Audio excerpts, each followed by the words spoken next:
Jewelleries December 14న హన్మకొండకు వస్తుంది. First factory outlet.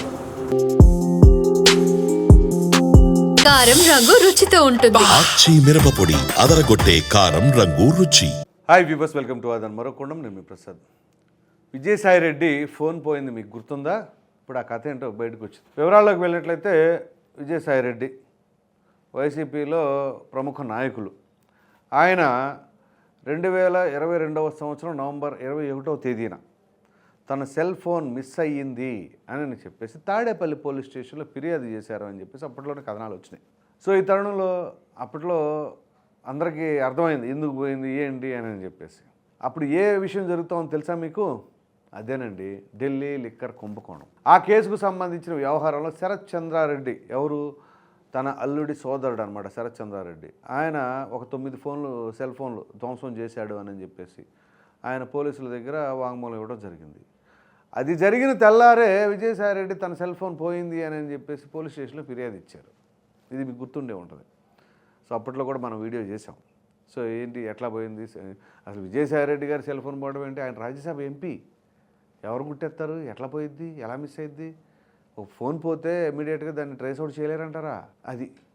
So ఎట్టకేలకు అది అసలు ఏం జరిగింది అని చెప్పేసి ఇప్పుడు బయటకు వచ్చింది. ఇంతకీ ఏంటి ఆ విషయం అంటే, ఏదైతే నేను చెప్పిన సంవత్సరం 2022 నవంబర్ 21న ఆయన ఫోన్ పోయిందని చెప్పేసి 22న కంప్లైంట్ ఇచ్చారు. సో టీడీపీ నాయకులు ఒకళ్ళు కనపర్తి శ్రీనివాసరావు, ఆయన ఏం చేశారంటే ఆదివారం రాత్రి ఒక ప్రకటన రిలీజ్ చేశారు.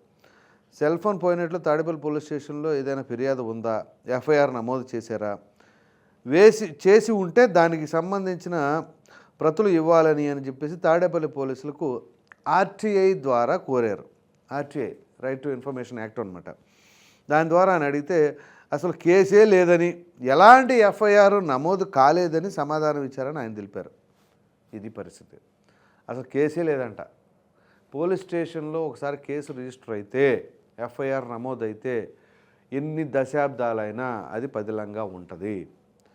మరి 2022 నవంబర్ అంటే గట్టిగా 2 సంవత్సరాల క్రితం. దానికి సంబంధించిన కేసు నెంబర్ ఇవ్వండి అని అంటే అసలు కేసే రిజిస్టర్ అవ్వలేదంట. మరి అంటే దీన్ని బట్టి అప్పట్లో వచ్చిన కథనాలు ఏమై ఉండాలి మీరు అర్థం చేసుకోండి. అందు గురించే అసలు కేసే లేదనేసరికి ఇప్పుడు దీని మీద విచారణ జరపాలి అని ఎస్పీని కోరారు. సో ఏదైతే ఢిల్లీ లిక్కర్ స్కామ్కి సంబంధించిన వ్యవహారం అప్పుడు జరుగుతూ ఉంది కాబట్టి ఆ సమయంలోనే ఈ విధంగా ఈ వార్తలు వచ్చినాయి కాబట్టి చెప్తున్నారు. సో ఇక్కడ శరత్ చంద్రారెడ్డిని ఈడీ పోలీసులు 2022 నవంబర్ 21న అరెస్ట్ చేసి కోర్టులో హాజరుపరిచే సమయంలో అప్పటి వైసీపీ ఎమ్మెల్యే చెవిరెడ్డి భాస్కర్ రెడ్డి న్యాయస్థానం వద్ద కలిసి మంతనాలు జరిపారని శ్రీనివాస్ మీకు గుర్తుందా? చెవిరెడ్డి భాస్కర్ రెడ్డి అప్పుడు శరత్ చంద్రారెడ్డిని కలిసి మాట్లాడారు అని చెప్పేసి అప్పట్లో వార్తలు వచ్చినాయి. మనం కూడా వీడియో చేసాం.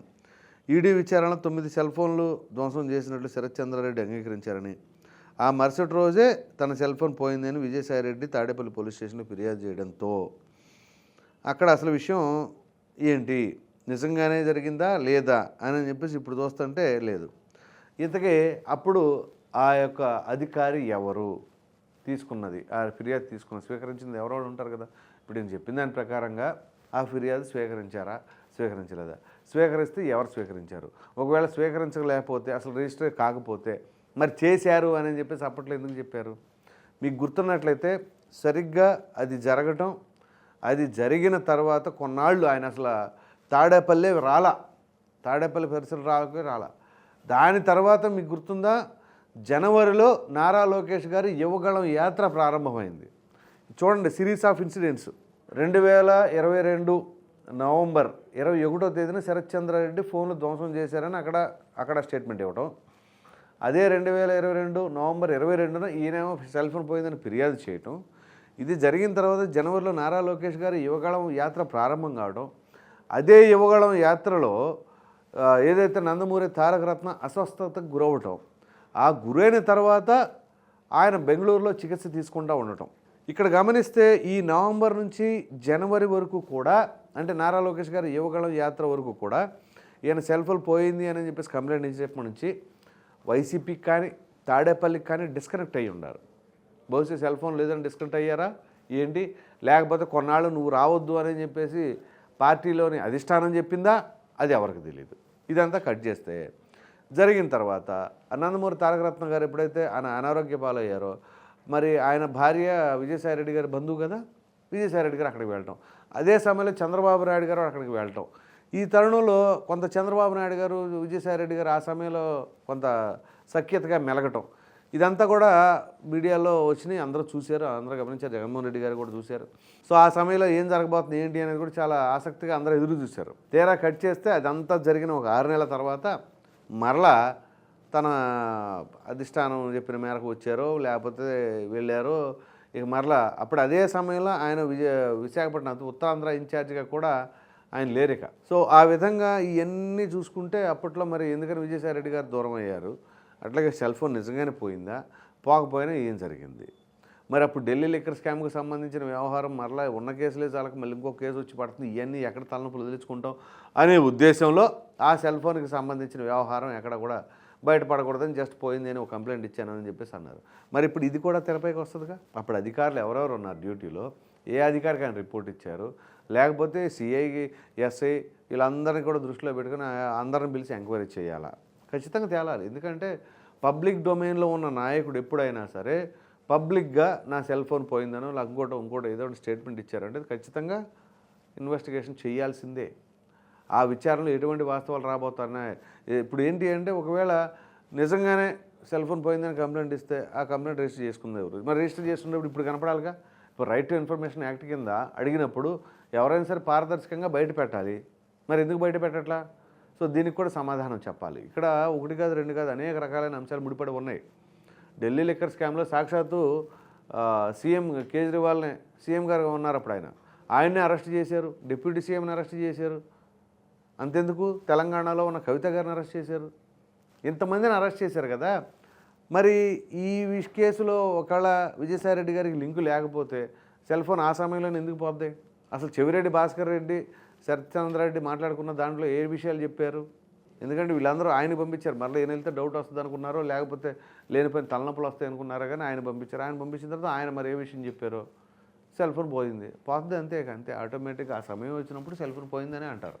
అంటే వాస్తవాలు బయటకు వస్తాయని చెప్పేసి ఏమన్నా చేశారా? ఇది ఇన్వెస్టిగేషన్ చేయాలి. చేస్తే మరి ఎటువంటి వాస్తవాలు బయటకు రాబోతున్నాయి, ఇది చాలా కీలకమైన అంశం. సో ఇక్కడ విజయసాయిరెడ్డి గారు ఇప్పుడు పదే పదే ప్రెస్ మీట్లు పెడుతున్నారు, ఆరోపణలు చేస్తున్నారు.